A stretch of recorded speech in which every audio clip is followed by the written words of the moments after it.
मुंबई की राजनीति एक बार फिर उबाल पर है।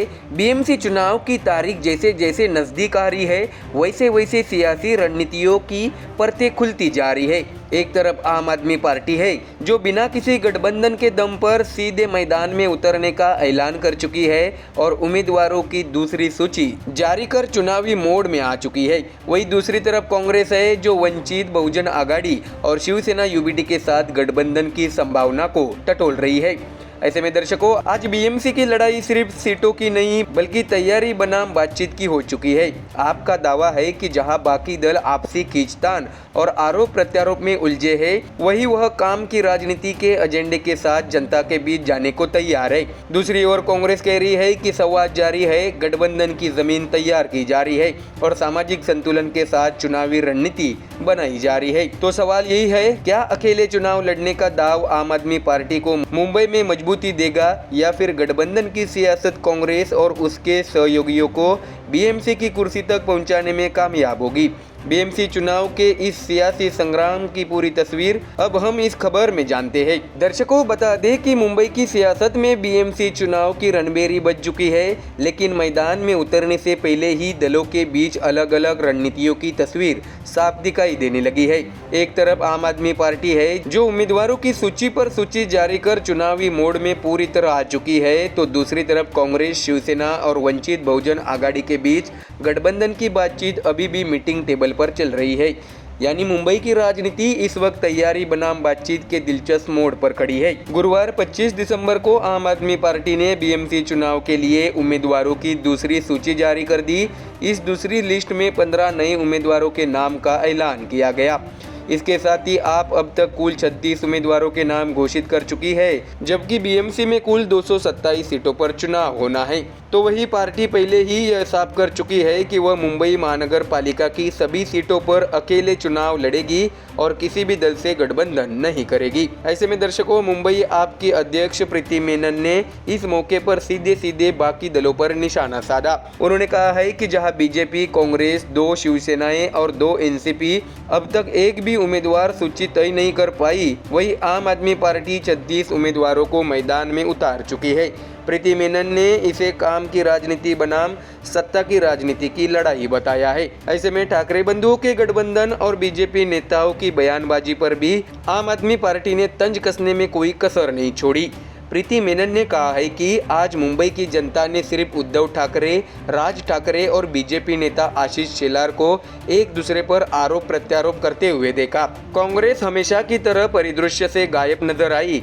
उनका आरोप है कि मौजूदा सभी पार्टियां यथास्थिति की लाभार्थी रही है और चाहे सत्ता में रहकर या विपक्ष में मिलीभगत करके सभी ने बीएमसी को लूटा है। तो वही इसके साथ ही आप नेता ने आगे कहा है कि इन पार्टियों के पास जनता को दिखाने के लिए कोई ठोस काम नहीं है, इसलिए ध्यान भटकाने के लिए एक दूसरे पर कीचड़ उछालने की रणनीति अपनाई जा रही है। वही आम आदमी पार्टी अरविंद केजरीवाल की काम की राजनीति के एजेंडे के साथ मैदान में उतर चुकी है और 2 सूची जारी कर अपनी तैयारी साबित कर चुकी है। ऐसे में दर्शकों, अब दूसरी तरफ नजर डालें तो कांग्रेस की रणनीति जहां थोड़ी तस्वीर अलग है। महाराष्ट्र कांग्रेस अध्यक्ष हर्षवर्धन सकपाल ने गुरुवार को संकेत दिए कि पार्टी आगामी महानगर पालिका चुनाव के लिए वंचित बहुजन आघाड़ी यानी प्रकाश आंबेडकर की पार्टी के साथ गठबंधन पर गंभीरता से विचार कर रही है। दादर में तिलक भवन में हुई कांग्रेस की राज्य चुनाव समिति की बैठक के बाद सकपाल ने कहा है कि दोनों दलों के स्थानीय नेतृत्व को गठबंधन पर फैसले लेने के लिए अधिकृत किया गया है। सकपाल का कहना है कि कांग्रेस और वंचित बहुजन आघाड़ी के नेताओं के बीच संवाद अच्छा है और गठबंधन को संभव बनाने के लिए गंभीर प्रयास चल रहे हैं।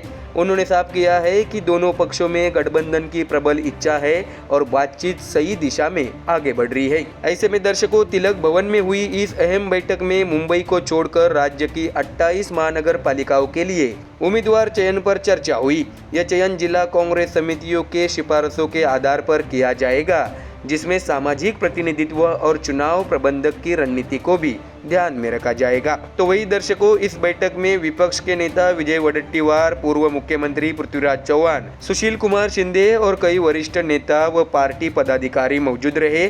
सखपाल ने बताया कि जैसे ही 15 दिसंबर को महानगर पालिका चुनाव का कार्यक्रम घोषित होगा, कांग्रेस ने तुरंत अपनी चुनावी तैयारियां शुरू कर दी थी।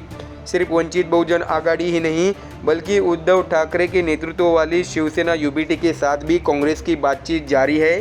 सखपाल ने कहा है कि शिवसेना यूबीटी महाविकास आघाड़ी और इंडिया गठबंधन का हिस्सा है और संवाद की प्रक्रिया चल रही है। हालांकि उन्होंने ये भी स्पष्ट किया कि वे खुद बीएमसी गठबंधन वार्ता में सीधे तौर पर शामिल नहीं हैं। कांग्रेस सचिव यूबी वेंकटेश को वंचित बहुजन आघाड़ी से बातचीत की जिम्मेदारी सौंपी गई है। ऐसे में दर्शकों, गौरतलब है कि मुंबई समेत राज्य की 29 महानगर पालिकाओं के लिए 15 जनवरी को मतदान होगा और मतगणना अगले ही दिन की जाएगी। ऐसे में एक तरफ आम आदमी पार्टी उम्मीदवारों की घोषणा कर मैदान में बढ़त बनाने की कोशिश कर रही है, तो दूसरी तरफ कांग्रेस और उसके संभावित सहयोगी दल अभी भी गठबंधन की बिसात बिछाने में जुटे हैं। बीएमसी चुनाव की यह सियासी जंग अब सिर्फ सीटों की नहीं, बल्कि रणनीति, तैयारी और जनता के भरोसे की भी बन चुकी है। सवाल यही है, क्या काम की राजनीति का दावा करने वाली आप बाजी मारेगी या गठबंधन की गणित से कांग्रेस और उसके सहयोगी मुंबई की सत्ता में वापसी की राह तलाश पाएंगे? फैसला अब मुंबई की जनता के हाथ में है। तो दर्शकों, फिलहाल इस खबर में इतना ही। देश और दुनिया की बाकी और खबरें जानने के लिए जुड़े रहिए हमारे चैनल MDR न्यूज के साथ। धन्यवाद। मुंबई की सियासत में एक बार फिर बड़ा भूचाल आ सकता है। बीएमसी चुनाव से पहले ठाकरे बंधुओं की राजनीति ने ऐसा मोड़ ले लिया है जिसने न सिर्फ महाराष्ट्र बल्कि पूरे देश का ध्यान मुंबई पर टिका दिया है। 20 साल बाद उद्धव ठाकरे और राज ठाकरे एक मंच पर आए। 24 दिसंबर को गठबंधन का ऐलान किया और अब इस गठबंधन की असली परीक्षा शुरू हो चुकी है, सीट बंटवारे से। दर्शकों, सूत्रों के मुताबिक दादर का अहम वार्ड नंबर 192 मनसे के खाते में चला गया है, जबकि वार्ड नंबर 194 शिवसेना यूबीटी के पास रहेगा। यानी गठबंधन की गाड़ी सिर्फ चली ही नहीं, बल्कि अब रफ्तार पकड़ रही है।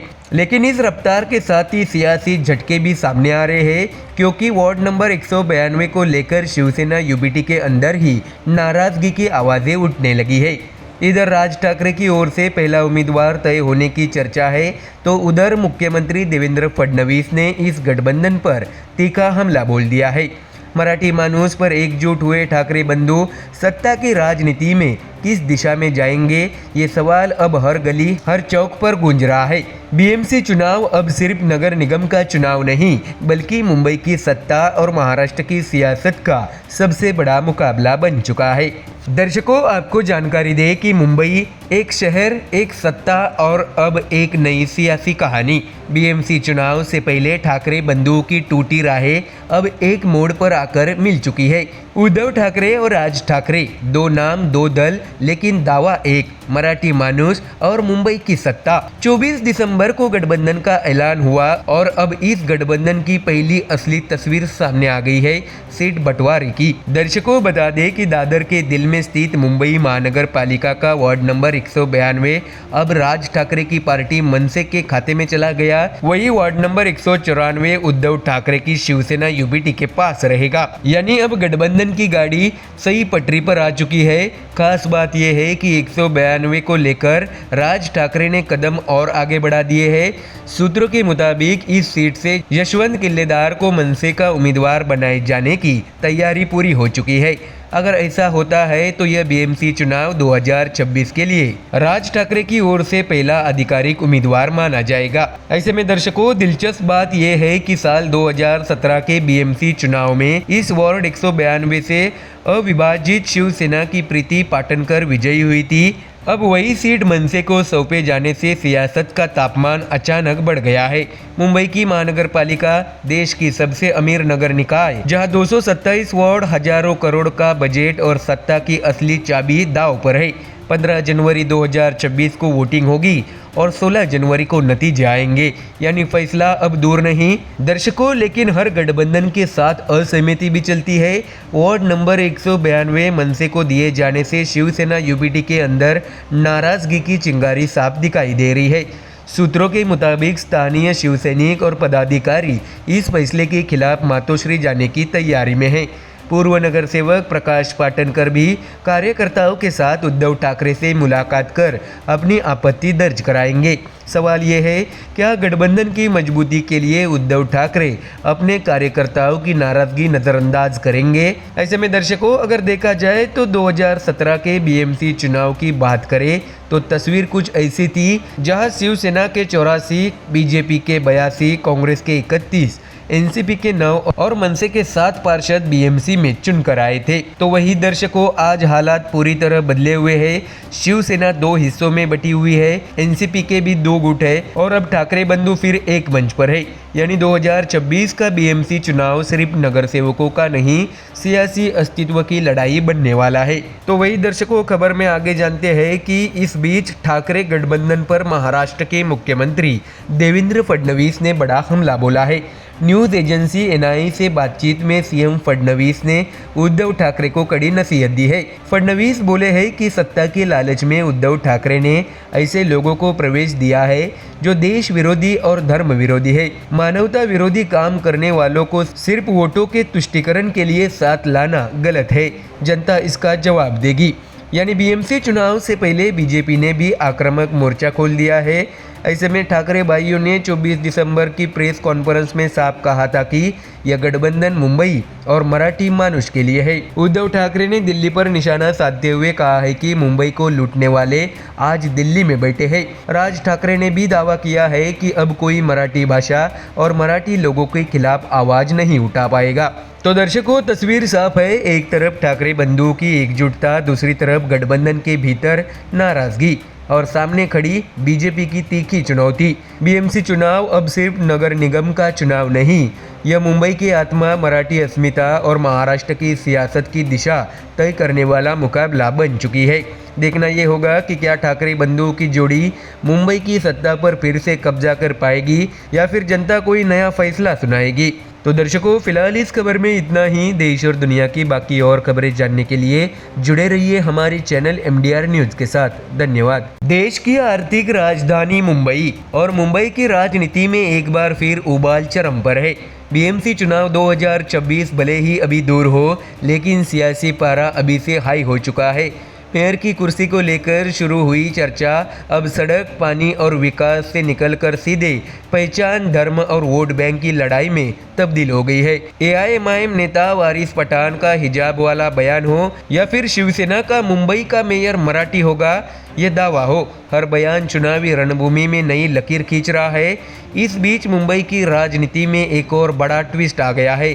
कांग्रेस ने साफ कर दिया है कि वह इस बार शिवसेना UBT से अलग होकर बीएमसी चुनाव अकेले लड़ेगी। 1992 के बाद पहली बार कांग्रेस मुंबई में अपनी खोई हुई जमीन वापस पाने की कोशिश में है। पार्टी को भरोसा है कि दलित, मुस्लिम और पिछड़े वर्ग एक बार फिर कांग्रेस की ओर लौट सकते हैं और इसमें राहुल गांधी फैक्टर अहम भूमिका निभा सकता है। तो दर्शकों, सवाल बड़ा है, क्या बीएमसी चुनाव 2026 धर्म और पहचान की राजनीति तय करेगी या कांग्रेस का अकेले उतरना मुंबई की सियासत का पूरा गणित बदल देगा? इन्हीं सवालों के साथ देखते रहिए हमारी ये खास रिपोर्ट। दर्शकों, बता दें कि मुंबई की सबसे ताकतवर कुर्सी बीएमसी का मेयर पद। बीएमसी चुनाव 2024 भले ही अभी दूर हो, लेकिन सियासत की आंच अभी से उफान पर है। यह चुनाव अब सिर्फ सड़क, पानी और टैक्स तक सीमित नहीं रहा, यह पहचान, धर्म, जाति और सत्ता की राजनीति का अखाड़ा बन चुका है। चिंगारी लगी है AIMIM नेता वारिस पठान के एक बयान से। पठान ने कहा है कि एक दिन ऐसा आएगा जब हिजाब पहनने वाली महिला मुंबई की मेयर बनेगी। उन्होंने संविधान का हवाला देते हुए सवाल उठाया है कि अगर देश में समानता है तो पठान, खान, अंसारी, शेख या कुरैशी मेयर क्यों नहीं बन सकते। ये बयान सिर्फ एक विचार नहीं था, बल्कि बीएमसी चुनाव से पहले एक साफ सियासी संदेश माना जा रहा है। तो वही दर्शकों, बयान आते ही शिवसेना UBT ने मोर्चा खोल दिया है। पार्टी प्रवक्ता आनंद दुबे ने साफ शब्दों में कहा है कि मुंबई का मेयर मराठी हिंदू ही होगा। वे यही नहीं रुके, AIMIM पर आरोप लगाया कि वह जानबूझकर हिंदू मुस्लिम मुद्दा उठाकर बीजेपी की मदद कर रही है। उन्होंने यहाँ तक कह दिया है कि यह राजनीति पाकिस्तान, बांग्लादेश में जाकर आजमाइए। तो वही दर्शकों, इस बहस के बीच आंकड़े भी सामने लाए जा रहे हैं। 2011 की जनगणना के मुताबिक मुंबई में करीब 61% हिंदू और 25% मुस्लिम आबादी है। हर दल इसी जनसांख्यिकी को अपने अपने तरीके से बुनाने की कोशिश में जुटा है। कोई पहचान की बात कर रहा है तो कोई वोट बैंक की गणित बिठा रहा है। ऐसे में शिवसेना यूबीडी सांसद संजय राउत ने विवाद को थोड़ा ठंडा करने की कोशिश की।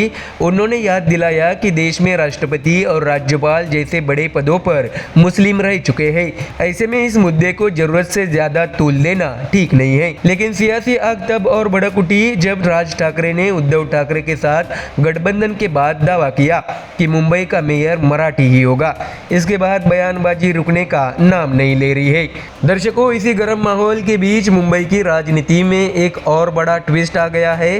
कांग्रेस ने तय कर लिया है कि वह बीएमसी चुनाव अकेले लड़ेगी। शिवसेना यूबीडी से अलग होकर अपने दम पर मैदान में उतरने का उन्होंने फैसला लिया है। कांग्रेस का भरोसा है मुंबई के दलित, मुस्लिम और पिछड़े वर्ग एक बार फिर उसके साथ खड़े होंगे। ऐसे में दर्शकों, आपको ये भी याद दिला दे कि कांग्रेस ने आखिरी बार 1992 में बीएमसी चुनाव जीता था।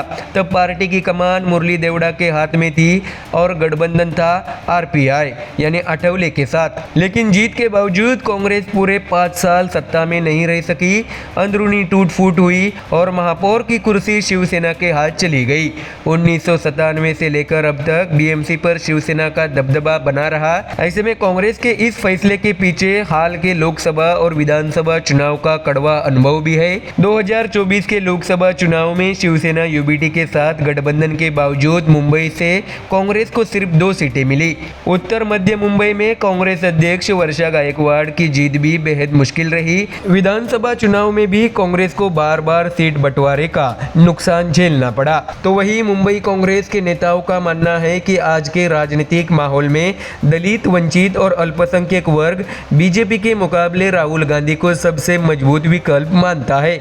कांग्रेस का आकलन है कि मुस्लिम वोट बैंक सिर्फ उद्धव ठाकरे की वजह से नहीं बल्कि राहुल गांधी की राजनीति के कारण भी महाविकास आघाड़ी के साथ गया था। अब पार्टी को भरोसा है कि अकेले चुनाव लड़कर वह बीएमसी में एक मजबूत तीसरा स्तंभ बन सकती है। तो दर्शकों, सवाल बड़ा है, क्या पहचान और धर्म की राजनीति बीएमसी चुनाव का एजेंडा तय करेगी या कांग्रेस का अकेले उतरना मुंबई की सियासत में नया संतुलन बनाएगा? एक बात तो तय है, बीएमसी चुनाव 2026 सिर्फ नगर निगम का चुनाव नहीं होगा। यह मुंबई की सत्ता, पहचान और भविष्य की सबसे बड़ी लड़ाई बनने जा रहा है। तो दर्शकों, फिलहाल इस खबर में इतना ही। देश और दुनिया की बाकी और खबरें जानने के लिए जुड़े रहिए हमारे चैनल MDR न्यूज के साथ। धन्यवाद। मुंबई के बीएमसी चुनाव भले ही अभी दूर हो, लेकिन महाराष्ट्र की राजनीति में उसका शोर अभी से सबसे तेज सुनाई देने लगा है। मराठी अस्मिता, सत्ता की दावेदारी और पारिवारिक राजनीति, तीनों मुद्दे एक साथ सियासी मंच पर टकरा गए हैं। एक तरफ ठाकरे बंधुओं की नज़दीकी ने सियासत का तापमान बढ़ा दिया है, तो दूसरी तरफ सत्ताधारी खेमे में बयानबाजी और जवाबी हमले तेज हो गए हैं। मनसे प्रमुख राज ठाकरे के उस बयान ने सियासी आग में घी डाल दिया, जिसमें उन्होंने कहा था कि मुंबई का मेयर मराठी होगा और वह हमारा होगा। इस ऐलान के बाद सत्ता पक्ष बिफर उठा। मंत्री संजय सिरसाट ने राज ठाकरे पर ऐसा हमला बोल दिया जिसने बयान को राजनीतिक बहस से निकालकर निजी विश्वसनीयता के सवाल तक पहुंचा दिया है। लेकिन कहानी यही खत्म नहीं होती। जैसे जैसे नगर निगम चुनाव नजदीक आ रहे हैं, वैसे वैसे टिकट की जंग भी तेज हो गई है। छत्रपति संभाजी नगर से लेकर कोल्हापुर और पिंपरी चिंचवड़ तक नेताओं के बेटे, बेटी, पत्नी और रिश्तेदार चुनावी मैदान में उतरने को तैयार है। सवाल साफ है, क्या यह चुनाव मुद्दों पर लड़ा जाएगा या फिर सत्ता की विरासत परिवारों में बंटेगी? बीएमसी चुनाव से पहले महाराष्ट्र की राजनीति इस वक्त 2 मोर्चों पर सुलग रही है, बयानबाजी भी और वंशवाद भी। और इसी सियासी घमासान की पूरी तस्वीर लेकर हम आपके सामने आए हैं। दर्शकों, आपको जानकारी दे कि मुंबई के बृहन्मुंबई महानगर पालिका चुनाव भले ही अभी दूर हो, लेकिन महाराष्ट्र की राजनीति में उसका तापमान अभी से चरम पर पहुंच चुका है। एक तरफ मराठी मेयर को लेकर बयानबाजी, तो दूसरी तरफ टिकट बंटवारे से पहले ही परिवार बनाम पार्टी की सियासत खुलकर सामने आ गई है। कुल मिलाकर 2026 के नगर निगम चुनाव से पहले महाराष्ट्र की राजनीति एक ऐसे मोड़ पर खड़ी है जहां मुद्दों से ज्यादा चेहरे और परिवार चर्चा में हैं। ऐसे में दर्शकों, सबसे पहले बात उस बयान की करते हैं जिसने सियासी भूचाल ला दिया है। मनसे प्रमुख राज ठाकरे ने उद्धव ठाकरे के साथ साझा प्रेस कॉन्फ्रेंस में ऐलान किया था, मुंबई का मेयर मराठी होगा और वह हमारा होगा। इस एक वाक्य ने सत्ताधारी खेमे में हलचल मचा दी है। बयान को मराठी अस्मिता, सत्ता की दावेदारी और आने वाले गठबंधन की झलक तीनों के तौर पर देखा जा रहा है। ऐसे में दर्शकों, राज ठाकरे का यह दावा सत्ताधारी महायुति को रास नहीं आया। शिवसेना शिंदे गुट के वरिष्ठ नेता और मंत्री संजय शिरसाट ने राज ठाकरे पर बेहद तीखा हमला बोल दिया है। शिरसाट ने कहा है कि उन्हें राज ठाकरे की बयानबाजी पर हैरानी होती है। उनका तंज सीधा निजी जीवन तक जा पहुंचा। उन्होंने कहा, जो अपने बच्चे नहीं संभाल सकते वे महाराष्ट्र और मुंबई संभालने निकले हैं। बच्चे बड़े हो चुके हैं, उनकी नीतियाँ और विचार उन्हें पसंद नहीं है, इसलिए वे अलग रह रहे हैं। ऐसे में दर्शकों, शिरसाट का यह बयान सिर्फ एक राजनीतिक पलटवार नहीं बल्कि राज ठाकरे की राजनीतिक विश्वसनीयता पर सीधा सवाल माना जा रहा है। सत्ता पक्ष का यह संदेश साफ है, मराठी मेयर का दावा करना आसान है, लेकिन सत्ता का गणित बयान से नहीं संगठन और संख्या से तय होता है। तो वही इस बीच ठाकरे बंधुओं की नज़दीकी ने विपक्षी खेमे में नई उम्मीद तो जगाई है, लेकिन सत्ताधारी दलों ने भी कमर कस ली है और यही से कहानी का दूसरा अध्याय शुरू होता है, नगर निगम चुनाव में पारिवारिक राजनीति। दर्शकों, बता दें कि छत्रपति संभाजी नगर से लेकर कोल्हापुर और पिंपरी चिंचवड़ तक टिकट से पहले ही रिश्तों की लंबी फेहरिस्त सामने आ चुकी है। महायुति के बैनर तले चुनाव लड़ने की तैयारी कर रही बीजेपी और शिंदे गुट में करीब 2000 इच्छुक उम्मीदवार कतार में खड़े हैं, लेकिन इन दावेदारों में बड़ी संख्या नेताओं के बेटे बेटियां और पत्नी रिश्तेदारों की है। छत्रपति संभाजी नगर में तस्वीर और भी साफ है। पालक मंत्री संजय सिरसाट खुद अपने बेटे सिद्धांत और बेटी हर्षदा के लिए टिकट की मांग कर रहे हैं।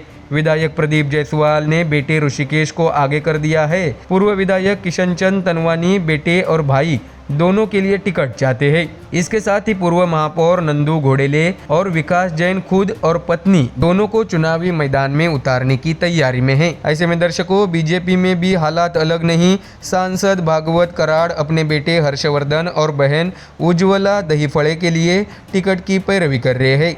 विधायक नारायण कुचे पत्नी शीतल के लिए दावेदारी ठोक चुके हैं, तो वही विधायक संजय केनेकर बेटे हर्षवर्धन को मैदान में उतारना चाहते हैं। यहाँ तक कि गुजरात के मंत्री CR पाटिल की बेटी धर्मिष्ठा चौहान भी इस दौड़ में बताई जा रही है। ऐसे में दर्शकों, उधर शिवसेना उद्धव ठाकरे गुट भी पारिवारिक राजनीति से अछूती नहीं है। नेता प्रतिपक्ष अंबादास दानवे भाई राजेंद्र दानवे के लिए टिकट चाहते हैं। पूर्व सांसद चंद्रकांत खैरे बेटे ऋषिकेश और भतीजे सचिन को आगे बढ़ा रहे हैं। तो वही AIMIM नेता इम्तियाज जलील के बेटे बिलाल के चुनाव लड़ने की चर्चा भी सियासी गलियारों में तेज है।